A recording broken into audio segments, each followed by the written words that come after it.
And we're back. It's time for another episode of the Life in Bomb City podcast. I'm Aaron Favor, and today we've got a special guest, Eli Wilkerson.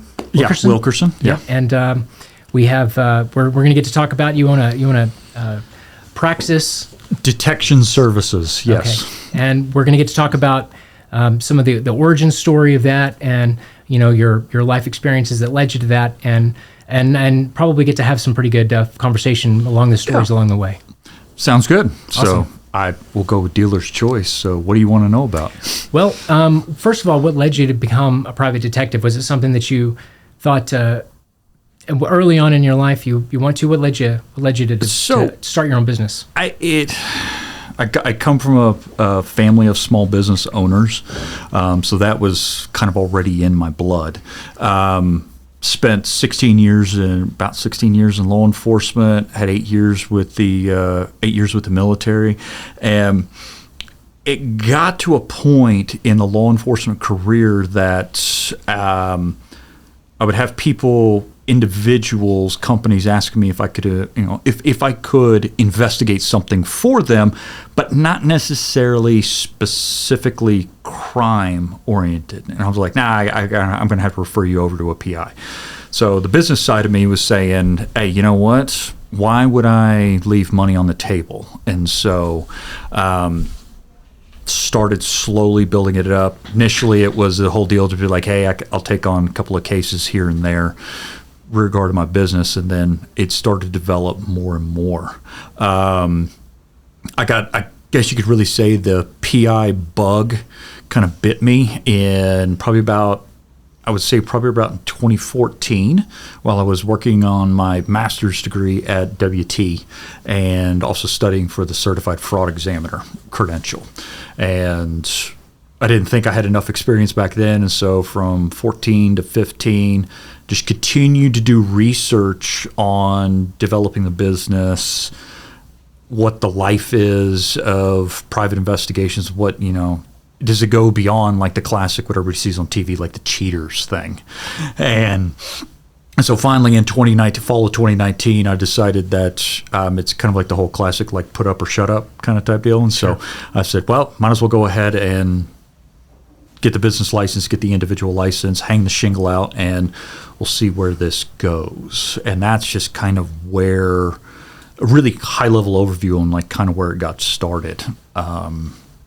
And then I drifted into the digital forensics, the cyber world, and also drifted into, once I hung up the badge and gun for law enforcement, I also got into I started having people contacting me, defense law firms contacting me about like, hey, could I consult with on murder cases that involve a cyber or a digital component, or, and even in the sense of like, they would look at the case and be like, hey, does this look like law enforcement did this the correct way? Was there anything left undone? And that's where I assist the occasional, not just criminal defense firms, but civil firms, more than willing to help out prosecutors, but they really don't pick up the phone and call me. But so that there's kind of a little bit of a start. I mean, so you want to pull threads on any part of that specifically? Yeah. So specifically like in your, whenever you were a kid, I know we used to always do something that was, attached to, we all watched a lot of James Bond in my household. I don't know how many hours I spent watching stuff, but I absolutely love those movies, even though they're not realistic. They're right. Yeah. They're fun because I think that they, is there part of your imagination was captured at that time, like too? So maybe not necessarily specifically with the James Bond stuff, but I was introduced at a very young age to the Hardy Boys books. And I can say without a doubt, those had a great significant. books. Yeah. They are actually in the investigation process or method that's in each one of those books by Frank Dixon. I think that was his pen name. But the process that he had the two boys go through is actually not much different than what we do today. It's still the same process that we go through of somebody makes a complaint, figure out what leads to what. And there's actually a bit of an element in those books of what we know in the investigation world is Locard, or in forensics specifically, is what we know as Locard's principle, is that any interaction leaves some kind of a trace. And it's, like a term, piecing together, in today's world, the digital footprints or the breadcrumbs, and to say, yeah, this is how this incident happened. And so the Hardy Boys had a significant influence. Grew up sitting on my grandfather's lap watching the original Basil Rathbone, Sherlock Holmes type stuff. I'm not in any way, shape, or Sherlock Holmes. I don't have a deer stalker. I don't have any trench coats or fedoras or anything like that. But that process of going through and then eventually reading those books and then looking at the deductive methods that Arthur Conan Doyle actually utilized for his character, Sherlock Holmes, actually is still very, it's taught in colleges, it's taught in universities, it's taught in logic and rational thinking on like deductive and inductive reasoning. And so those had that significant influence on me for both law enforcement, getting into the, you could say, consulting investigations, private investigations, and even in my military, my service in the military. Can we talk about the military? Sure. The military aspect of what you do. And yes. Tell me what it is what was your MOS, your job? Right. So I was first enlisted. I firmly believe that if I was going to be an officer, that my personal opinion is that before anybody was to be an officer, they should be enlisted first. Don't ask somebody from the enlisted ranks to do something that you weren't willing to do yourself. And that's, still respect the people that went to the military academies, but it's a totally different world whenever you've been enlisted first. So I was enlisted, I was in the logistics, transportation. Then whenever as some of my fellow veterans say, I converted to the dark side and became an officer. I was first was with the Signal Corps, which was think networking technologies, radio technologies, building network, redundancy of plans, satellite communications, phone communications, what have you. This is when I don't have a computer background, but whenever I went through training, I don't know what the fort's called now, but it was called Fort Gordon at the time. They literally brought a bunch of us in and was like, okay, build a computer from scratch. So that's where I got my first real taste of technology. The type of unit I was in was a civil affairs unit. It's considered one of the types of unconventional warfare.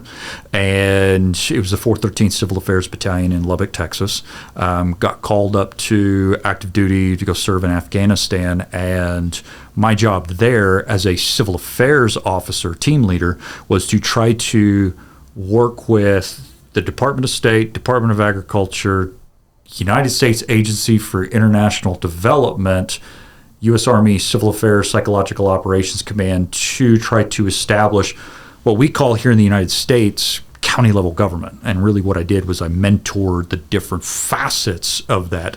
And this is where I would, try to connect the dots of the familial dots to government to where's the nepotism, is this somebody actually that we can work with or not, etc. A lot of information gathering, a lot of it putting it together, and then trying to develop those lines of government. So, in some ways, and I think in our past conversations, I think that we've talked a little bit about what that means, what the process is of trying to develop what it means for somebody to be able to work with someone. Can you talk about what that means exactly? So there's a little bit of the whole, if I'm understanding, some people in the psychology world may know it. It's that social engineering. It's what can you figure out about the person? Salesmen do this, business owners do this. You're a college professor. You do this with okay, how do I read my students to figure out what their learning style is for the best possible retention of whatever the information is that you're putting out. Very real world is in the investigations world. It was in that civil affairs world. it's just everything. It's a human component on how we interact with each other. And that's where you would look at me like I would literally try to build up, I don't really like to use the word dossier, but build up a packet on the person to figure out what their hobbies were, what they enjoyed, what was it about their family, culturally appropriate, to where I could start figuring out to develop that level of rapport to say, hey, listen, I'm not just some guy that came from Podunk, America to come tell you how to try to run your government. This is my background. Here's how we relate with each other to try to come to a solution. Does that answer your question? It does. No, it does. And with one of the reasons that I was asking, I'm genuinely curious whether or not what the connection is between your military background, your natural orientation with regard to like how you grew up and where you grew up and everything, and also how it's informing what you do and how you do it in your profession. I know that we've had some off podcast conversations, stuff like that. You've had inquiry about like international relations and intelligence, stuff like that. Now, granted, I never officially served in any kind of intelligence, but the intelligence process is absolute. So I use the term loosely, target. But if I have, say, for a criminal case or a civil case that I've been contracted to assist with, and I got to track down an eyewitness that hasn't been interviewed yet. I want to know before I sit down with that person, I want to know anything and everything I can about them. That's legal and plausible to be learned. So that whenever I sit down, I can start to develop that rapport with them. Sometimes I need to develop that level of rapport with them to let them know, hey, you actually have a key piece of evidence that is actually needed for whatever this court case is. And so I don't look at it as like and even with my businesses and my clients and stuff like that, I don't look at them as that they can't do what I can do. I approach it as that they don't have the time, because of everything else going on in their life, on being able to conduct the inquiry. And so that's where I say, no, I'm partnering with you to try to figure out what happened, how it happened, where is the person, what have you, because they've got other, to use the term, irons in the fire. But it's like, if you contracted me for an investigation, I fully understand it. You could probably do the investigation with your background and everything, and with your knowledge on like how you conduct, you put together a class, you're researching information, stuff like that. Whether you're researching or not, that's still an investigation. You're still taking that information, you're synthesizing the information, you're looking at what the process changes. Does your hypothesis change? Does it change a theory? And then as you get more information, it restarts that cycle, it restarts that intelligence cycle, that investigation cycle. Because you may come across new information and you go, whoa, hey, this changes the whole strategy. New information comes out. That may change in the professor world, that may actually change, a delivery of a course. That may change, oh, hey, I thought this was my hypothesis, but now I've got to adjust my hypothesis. That's an investigation. That's basically my approach, is when I'm working with my clients or people that I have to come into contact with to conduct the investigation for my clients, is that I fully treat them as like they're fully capable of doing it on their own. They just don't have the time, the capacity, or the tools that I have. And so that's where it's a mutual benefit. I'm a judo guy, so there's a whole thing of like Kano, the founder of judo, said mutual welfare, mutual benefit. When we step onto the mat together, when we're working together, one of the things is that whenever it's all said and done, it should benefit you and it should also benefit me.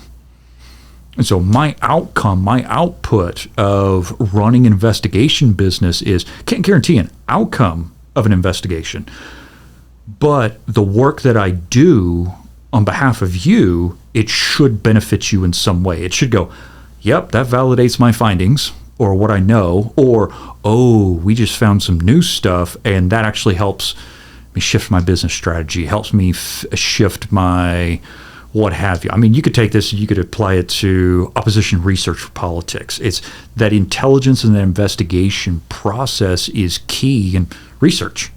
That's really what it is. And then that last critical piece of it is, with everything that's found, can it be used?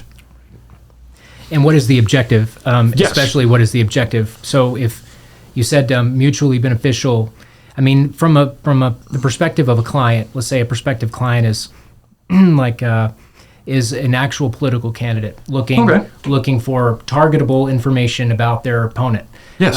And in this circumstance, like if you want to talk about opposition research, Right, it's right, kind of yeah. just the opposition research.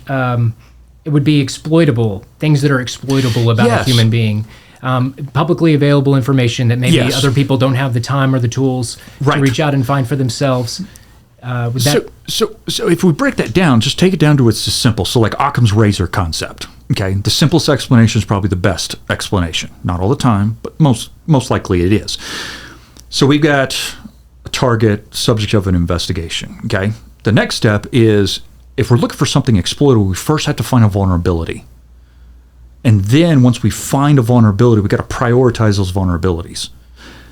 Then we got to find an exploit for each of those vulnerabilities. You may have multiple exploits for that specific vulnerability. So if we take the concept of like opposition research, say you've got two people running for a mayor's position, okay?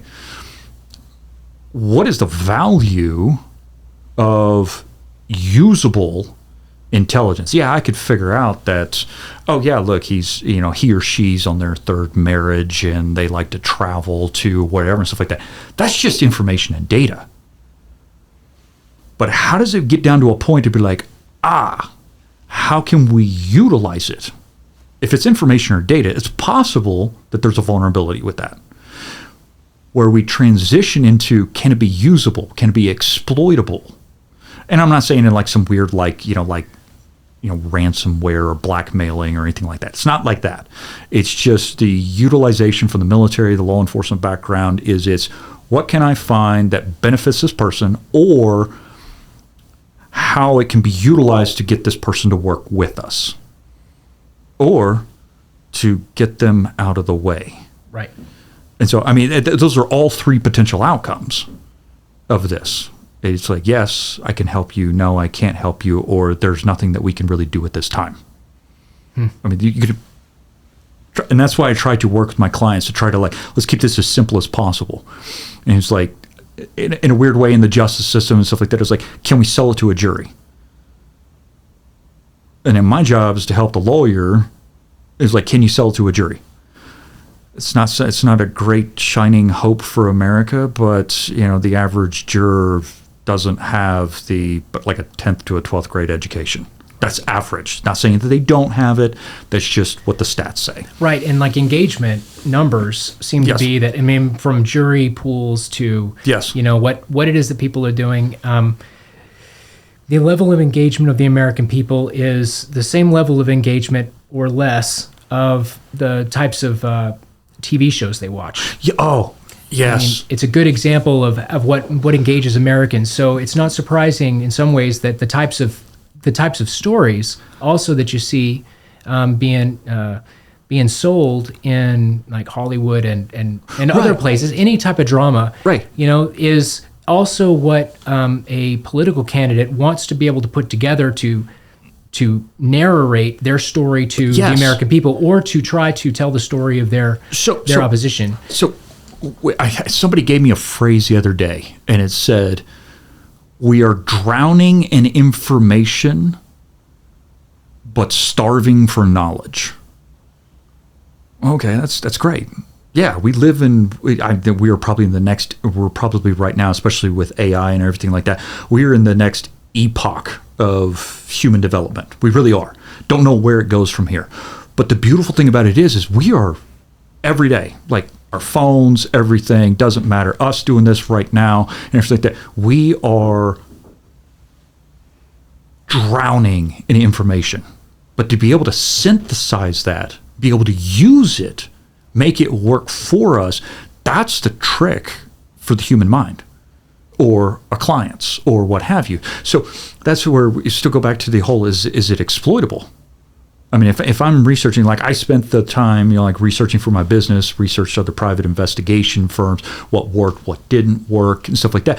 And I took that information, took that data, I synthesized it, and I figured out, okay, I know I'm going to make some of my own mistakes, but I don't want to repeat the mistakes of other private investigators, both successful and ones that are no longer in the business. And so you learn from both of that. You can learn the success, you can learn, but it all comes down to the information and how can we utilize it. So on like opposition research, I love politics. It's fascinating, especially at an international level. Kind of sort of slowly working on my second master's in international relations and global security. Just love the stuff. But that's where, I mean, like we even saw this now, is it's like Americans want that quick hit. In the investigation in the forensics world, they want it solved in 20 minutes, 30 minutes, 40 minutes, an hour. It's known as the CSI effect. It's people come to me for if I'm going to do forensics on a phone or something like that, and they're like, okay, so you just plug in the phone and you get the data in 10 minutes. I'm like, no. There's a whole bunch of other factors. I think it was Donald Rumsfeld that said there's no knowns, known unknowns. There's a lot of unknown unknowns. Yeah, the tautology. Yeah, that's yes. a tautology, yeah. Yes, and then that is literally what we're working with in our world nowadays, is that you take anything. Like, I don't want to make this political, but if you like, okay, you also get into the whole factor of like, well, just because a world leader chose to do something on policy or procedure, was that a correlation or a causation to another event? And that's where society, maybe not just America, but probably Europe as well, stuff like that, to where we want that quick answer. I mean, you got one side of the political spectrum. Let's take international, for example. And this is where we'll mix the business and all this stuff like that. It's all information. But we take the like the simple concept of, like, not to make this political, Trump enacted tariffs. Stock market took a dip. Those two data points can't be, they exist. But is that a correlation or a causation? Was it just a market correction, just happened to be the same like that? This is where the investigation, that's where that synthesis of the information, does it mean what it looks like? It's like on criminal cases, I've had it before to where they've said, yeah, this guy was the shooter. Well, yeah, he was there at the scene. That's correlation. That's not causation. What actually what brings us up to the point that, yeah, that person's alleged to be the one who's actually holding the gun, pulled the trigger, and actually didn't like that. That's whenever we go from the correlation to the causation. Yes, person A, person B, this action was conducted has led to this.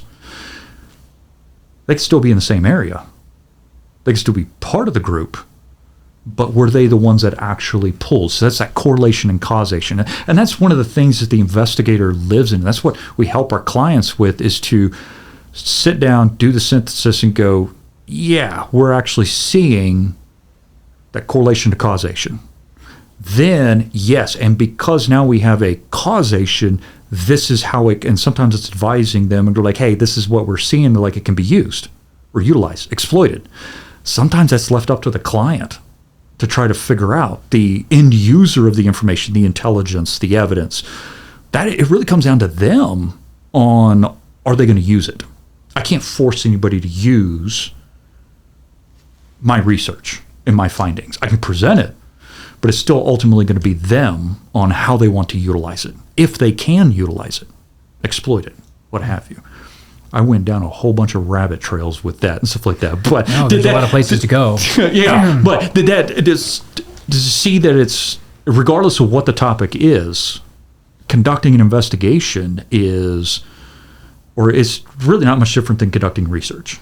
Right, and I think where I was going with the whole political aspect of this was not necessarily that information should be exploited, but that it should be learned from in the same way that you might go about Yes. an investigation. What you're saying, what I hear you saying is it's important to take in all the information because although you might have information about who was here Yes. with the gun and who was over here, it does not necessarily mean they were the ones that pulled the trigger. There could have been another person there somewhere that also had a gun, is what I hear you saying. And because in government specifically, what I teach is it's important for citizens to be, and for the American people to be patient also Yes. with information, because as you mentioned a second ago, the tariffs in the stock market Yes. is a really good example. Is like the free market kind of, the whole idea is to exploit information. Yes. And so it's not surprising that our politics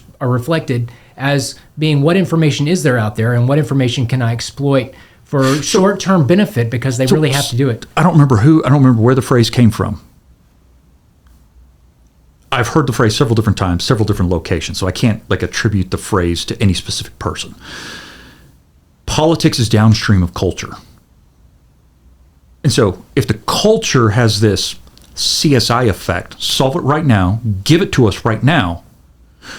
By CSI, you mean, to be clear, you mean the TV show? Yeah. So that's where that came from. Okay. There's a thing within law enforcement that there's this factor within law enforcement, this concept that people on juries, not just the juries, but our society has this idea that it could be solved in 40 minutes.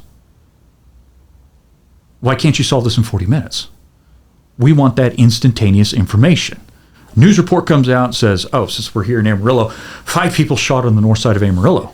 By the end of that news story, there's this cultural perception that it should have already been solved. Right, and you might talk to one of those individuals. Speaking of which, if you were to talk to them and ask them to be patient, they might tell you, "I am being patient."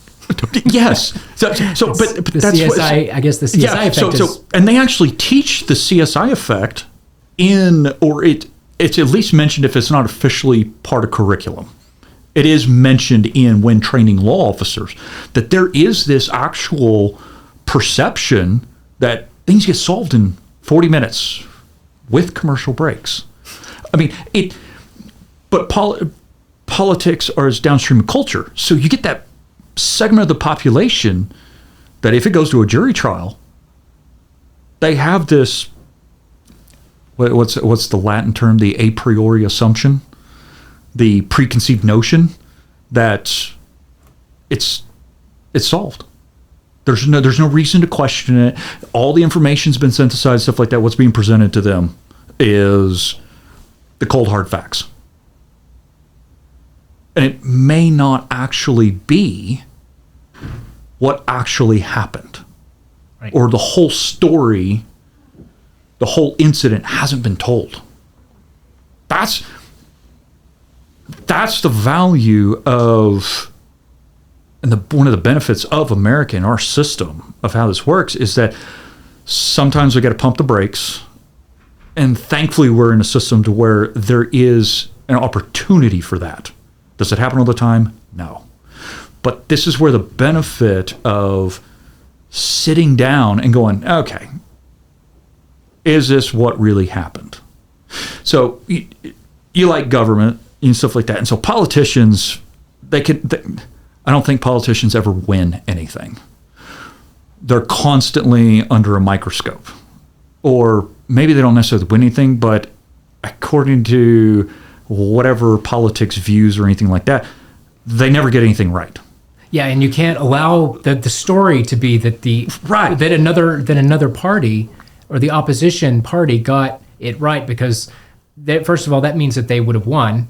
And right. And Americans like to perceive things as win or lose because right. It's where we like to compete a lot. For some reason, and not to pick on him, but for some reason, like what's coming to mind right now is we can take this from information and data, and does it actually mean something? As I go back to when we had the COVID stuff, everybody was supposed to be locked down and stuff like that. And again, well, he's in public office and we can mention him and stuff like that. But Ted Cruz takes his family on vacation out of the country. I don't remember where they went or something like that. That was a major issue. Look, this person's way up here and stuff like that. Okay. It was during the freeze. It was during the Right, right. when the electricity get ERCOT, when the ERCOT. Yeah. Oh, yeah. No, sorry. It wasn't. Was it pandemic times? Yeah, it's Anyway, Caribbean. it was like it all blends together. He was like in the Caribbean though. Right. So all of us, the whole state of Texas, or the whole state of Texas, that's hyperbolic. Most of the state of Texas is freezing without power, and he gets on a plane with his family.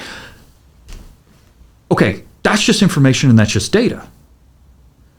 A good research or a good investigation could yield, anyway, before the freeze, this vacation was planned. It was already paid for.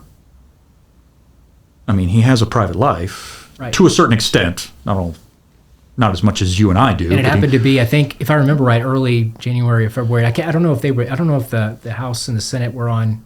I mean, but they also had. Yeah, it was like a schedule. Terrible situation of really events. Was, yeah. But the thing is it's not just specifically because he's a Republican. Democrats have done the same thing, anyway, like that.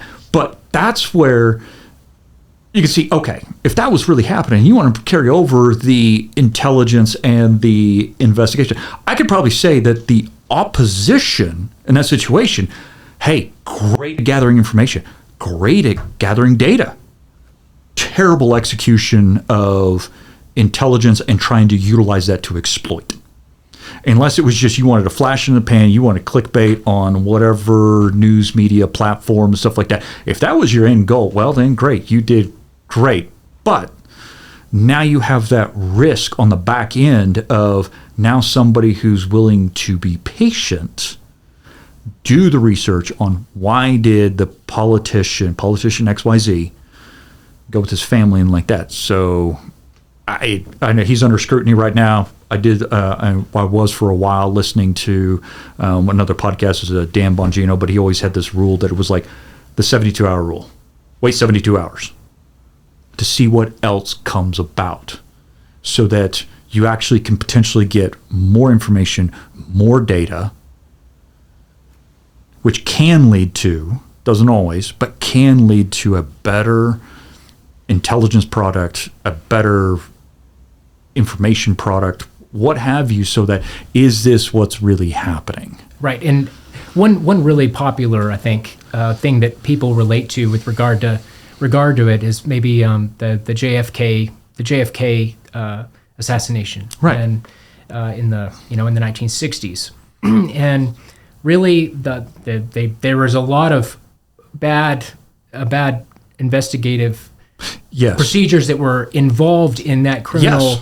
The criminal aspect of that were also mixed in with all of the, the actual head of state being assassinated while they're in office, and while they're still the chief executive officer of the Constitution, their legal officer of the United States of America, and we're the one responsible for doing all the things. We've got the Soviet Union, all the Cubans. We have all these different. There's so many different actors and possible people, and the bottom line is there were certain things that were done that shouldn't have been done because there was an exigent circumstance that required them to act, or at least made them feel like they needed to act urgently.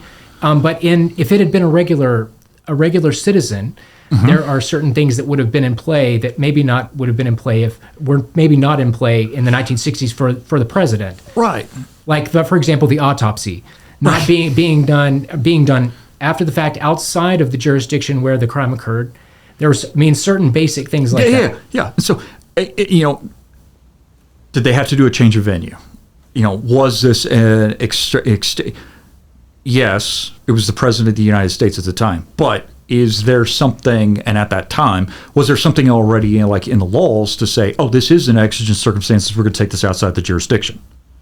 If it wasn't, then I can understand the intent behind hey, we need to figure out what's going on. But does it come back to, it's like the old classic philosophical debate, is it the ends or is it the ends justify the means, or is it the means justify the end? That's what comes down to that. And it's, I can go back to one of my things when I was a civil affairs days, and I did the preparatory and that district governor, which we'd consider the equivalency to the county. Our county here would be say if we had a president for the county. Okay. Yeah. Had a senior person who was appointed by the Texas governor to be the lead for basically the chief executive officer for, say, the county. Okay. He was appointed from out of the area. I looked at this and was like, I got to figure out a way to establish that this guy is the person to be leading. And so I prepped a damage control, and I also planned out a media, lack of a better term, a stunt. And it was a mix between the local Afghan National Police, our soldiers conducting a patrol with him in the middle, and then him going out to the villages. We did it dismounted. I walked right there along with him. So did our U.S. aid counterpart. And then whatever his second in charge was and stuff like that. Did the photographs, did stuff like that, did all the glad handing photographs and stuff like that. But what I also made sure that I had in place was, just in case, I had a damage control piece ready to go in case it didn't sell the way I wanted it to sell. And so I actually conducted, in a weird way, two researches, two investigations. One, if it went right, and then one if it went wrong. The whole Nixon thing with the moon, where he's got two speeches prepared, one if they land and the other one if they don't make it. Yes. And that's, I would argue that's exactly something that, we need those types of thinkers in the world, right? And so what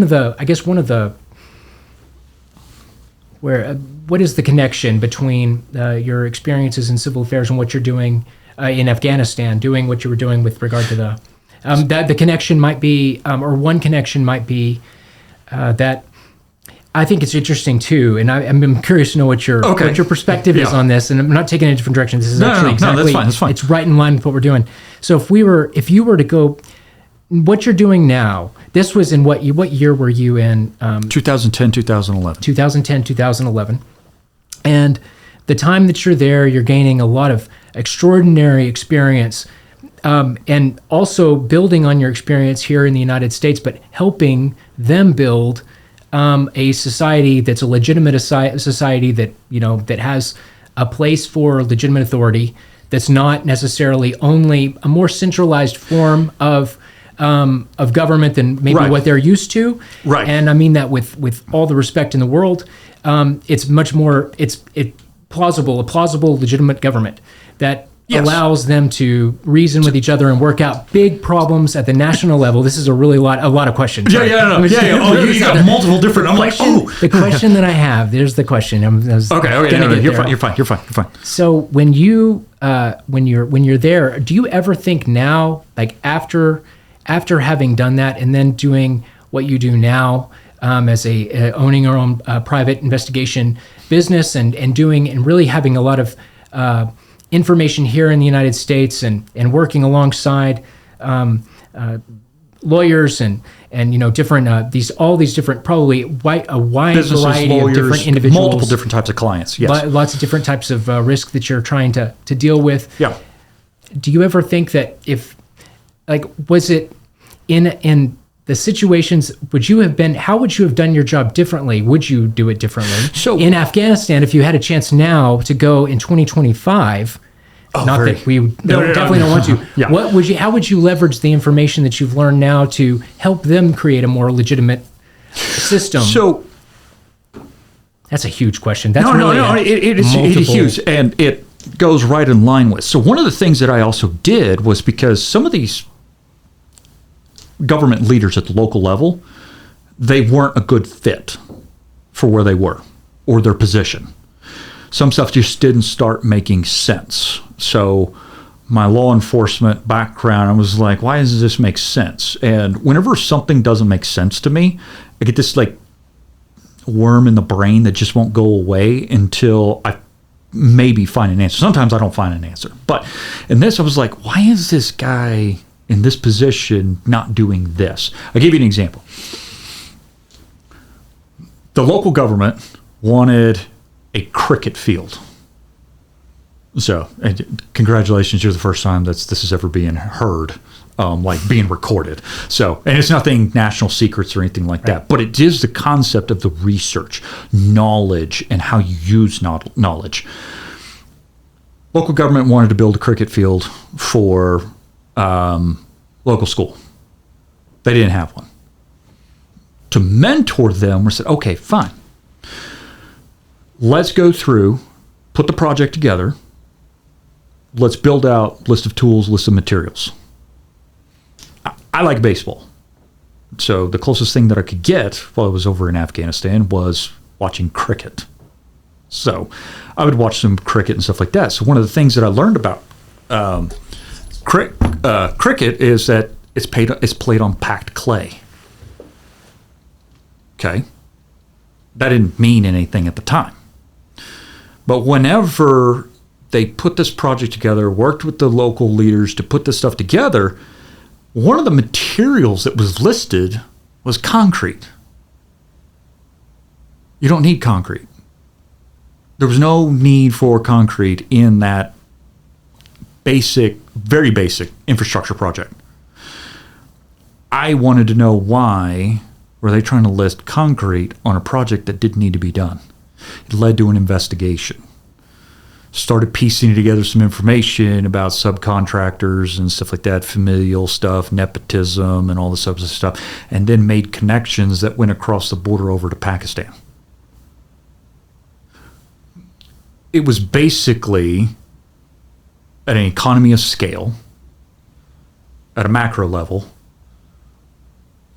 From what I could roughly figure out at that time was that the concrete was being used to be resold, and then that information, or it was getting hustled over into back into Pakistan or whatever, and that was being utilized to fund small arms fire, IEDs, etc.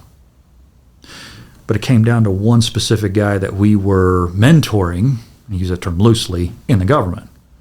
Okay, well, what do you do with that? That goes back to one of our off-podcast conversations that we had about international and transnational crime organizations. Was it terrorism?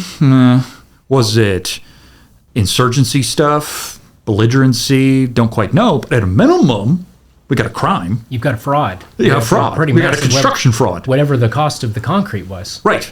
And so at a minimum, it's like, well, so I didn't do anything specifically about it other than put it together and relate it over to my partners in the intelligence services, and they took it from there. Gentleman later on was no longer in his government position, and then the government had to go find somebody else. I'll just leave it at that right there. But it's, okay, so how do we bring that, to answer your question, how do we bring that over to here? Well, what may be worthwhile is in opposition research, if you have an incumbent, say, mayor, sheriff, an elected leader position, okay? They've been there for 20 years.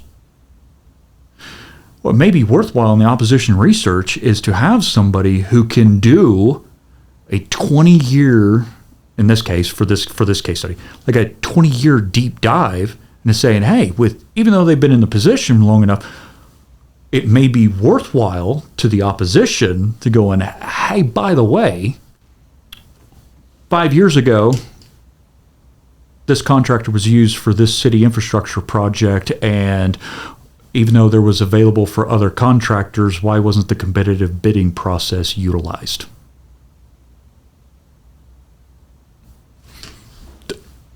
May not need to be prosecuted, but for the opposition, now we've got at least, it may not be evidence, but at least we're at an intelligence level. It's now usable. We went from information and data, and then that's what, if I were to go back to 2010, 2011, I would way more be utilizing the transition from intelligence to evidence.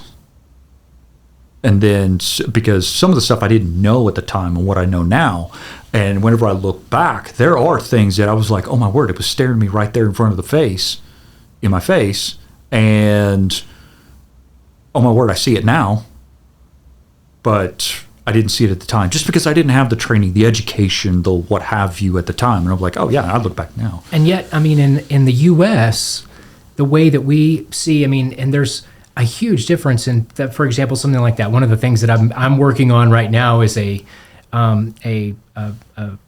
paper on money laundering Yes. and the use of different services that the United States is. I mean, we're involved in all these global financial system, and we care deeply about making sure that it's as stable as possible and that there's a little systemic risk to failure as possible. And what is it called? Macro-prudentialism? Is that what the name of the term? Remember right, Macro-prudentialism or something like that. They're trying to be as good as possible, stuff that you're super aware of. And that is maybe in some ways in opposition to the culture of an Afghan tribal system. Right. Specifically, particularly if the way that we do favors for each other is a different tradition than what they've. And see, that kind of goes back to another one of our kind of topics that we had in an off podcast topic was, what's the tolerance of corruption? Oh yeah, that's great. What's the tolerance of corruption? I mean, if we take this, we're right here in Amarillo. Okay, fine. Culturally speaking, does Lubbock have a higher or lower tolerance of corruption than what Amarillo does? And different types of corruption. Now, I'm not saying everybody's corrupt or anything like that, but also defining what is corruption. It's just a cost of doing business on the Afghanistan-Pakistan border to slip some money to the border guard to let through whatever you got. That's just a cost of doing business. Right. Here, our southern border, no. That's something, that's not a toleration that we like. Right. Or that tolerate, kind of turn a blind eye to, whatever that definition or whatever the appropriate adjective or descriptor is for it and stuff like that. And what the time is, what is the administration's priority at that time? Yeah. Yeah. But that's where, and then something also with our world today, and I've seen it as a private investor. I've literally had a Russian client in Amarillo. And so one of the things is that I try to preach to my former students, the law officers that'll still talk to me because I do criminal defense work occasionally. And that's something that we didn't mention, by the way, and that's my fault. You used to be an instructor here at Amarillo College. Yes. So for, I think it was 20 months or something like that, I taught digital forensics, intro to digital forensics, and digital forensics tools for, I think it was 8 individual, like that. And it was wonderful, but it was like, I really enjoyed that experience, but the business started taking off to a point to where I didn't have the time to give to, and it became a weird balancing act that was not beneficial to, Amarillo College or my business. And so pulled myself back from the responsibilities with Amarillo College. But one of the things is I tried to bring out with my students, especially in the information age and doing digital forensics, is that what is local is global, or has a chance of becoming global. What is global is local. I don't have official stats in front of me, but to kind of highlight this on the human behavior side of things and the economy side of things is that, and I would love to see if I could find better stats for this, but supposedly, or should I say allegedly or whatever, but there's more languages spoken in Amarillo, Texas than there is Houston, Texas, because of the refugee, sponsored people that are refugees that come here to Amarillo. Certainly. So how fast, what's the chance, what's the possibility of something in Amarillo, Texas going global, or something globally affecting Amarillo? Right. I think we were chatting even right before we started recording about this scandal in Georgia that took place, over a decade, yeah, well over yeah, a decade yeah, ago now, yeah. where the governor essentially was in an inappropriate relationship with a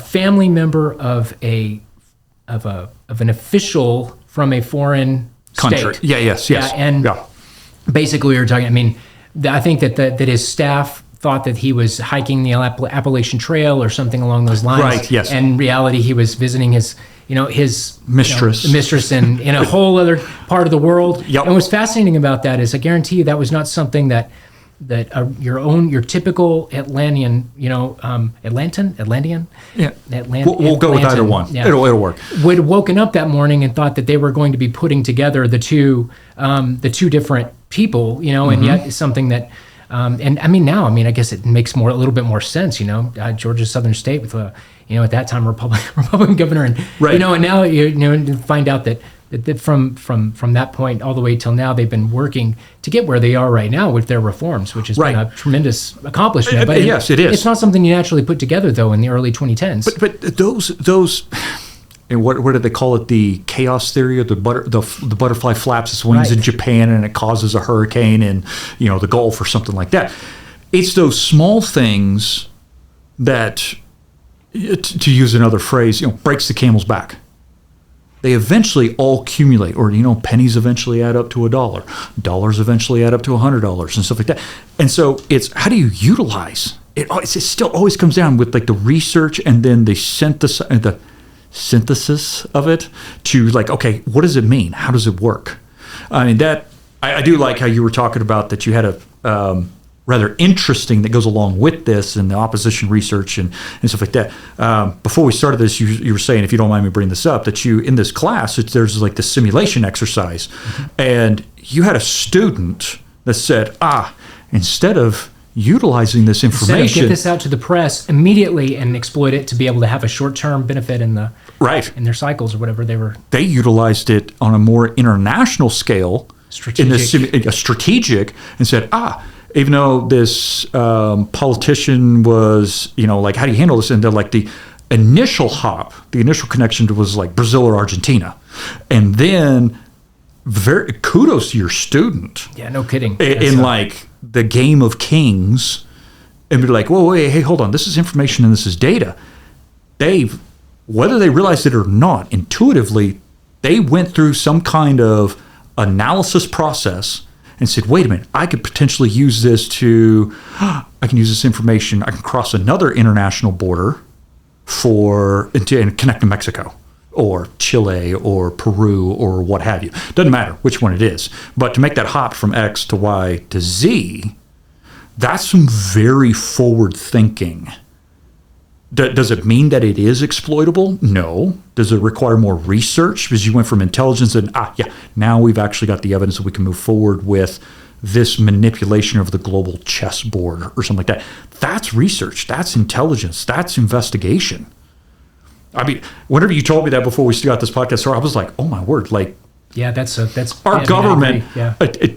I don't know what this student plans on doing in world affairs or anything like that, but we have problems in the United States of getting people that work for the Department of State, the CIA, DIA, Army Civil Affairs, Marine Corps Civil Affairs, and stuff like that can think like that.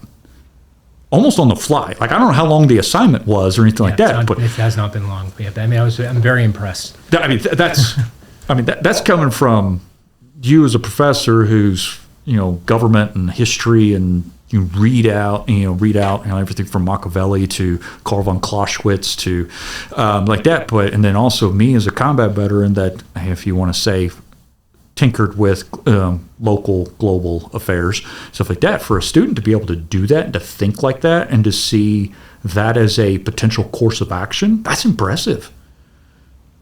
I mean, that's kudos to that student. I mean, huge. Right. One of the things that I think makes So this is where we have information, data, intelligence, and evidence. Yeah, intersecting, but it's how it's used. That investigation is what I learned regarding political leaders and how the information that you use at a micro level, local level, that's actually something I learned from while being in Afghanistan. I think that what you're where you're going with that is really important. I think because it utilizes the idea that all information is valuable, and that these different pockets are actually part of a larger picture that maybe provides incentive for patients. And knowing that, I think, for example, if you were a citizen, watching things unfold at the national level or even at the local level, and don't have don't even have access to some of the pockets of information or how to get to those pockets. How to get to those pockets. Yes, right. Yes. How the scientific know-how specifically, it's not just science; it's also an art. Right. You're talking about the investigation. Yeah, the investigation, the intelligence. There is if you have a process and it's repeatable, it's science, right? Right. New information comes in, you repeat the process, it should be able to be recreatable by somebody else. That's the science part of it. The art is knowing where the additional information pockets are, or how one information pocket connects to another information pocket. That's the art of it. And that's not something that can be, here's a manual and read it and then do this. It will work this way every time. No, it's that blend of art and science. And so, yeah, I mean, you're absolutely right. So let's just take it and we'll do it local. So it's like a citizen's like, hey, does this look right? Sometimes the government gets it right. Sometimes the government doesn't get it right. If the government doesn't get it right, the people in the positions of power don't like to admit that they got something wrong. And so, in a weird way, being a private investigator and helping out with some of this stuff, whether it's a criminal case, civil case, or gathering information on people that are in a political position or the administrators that have been assigned by them, it actually provides, in a weird way, it actually kind of provides a portion, not all of it, but the portions of the checks and balances that are kind of enshrined in our society. Again, do they always get utilized, these checks and the balances? No. I think I heard a former Supreme Court justice talk about this. And what is the role of the defense in a criminal trial? Yes. For example, they're testing this the righteousness, if you will, of the state case. Yes. And by righteousness, I mean the due process, all of it. Proper evidence handling. Yes, all of it. Yeah. Making sure that it's that the most righteous case has been put forward, that will be put forward, that can be put forward. Yes. Because you're affecting the most serious possible thing for someone, which is their liberty. And I think it was Jefferson, not just Jefferson, but there were others. Yeah. I mean, that's one of the reasons that he made claims that serving on a jury was more important than voting. And, yes. I mean, that it was a bigger responsibility because you're not just potentially impacting, you are impacting the potential liberty of everything else is going on there. But it's a really interesting question and probably one that we need to dive into in the next round. I have a meeting here coming up. We're probably running. We're getting close. So much fun. Thank you so much for being here. My pleasure. We'll make sure that we do it again. And thanks again. We'll make sure we see you next time. Yeah, awesome. Appreciate it. Pleasure to be here. Thank you.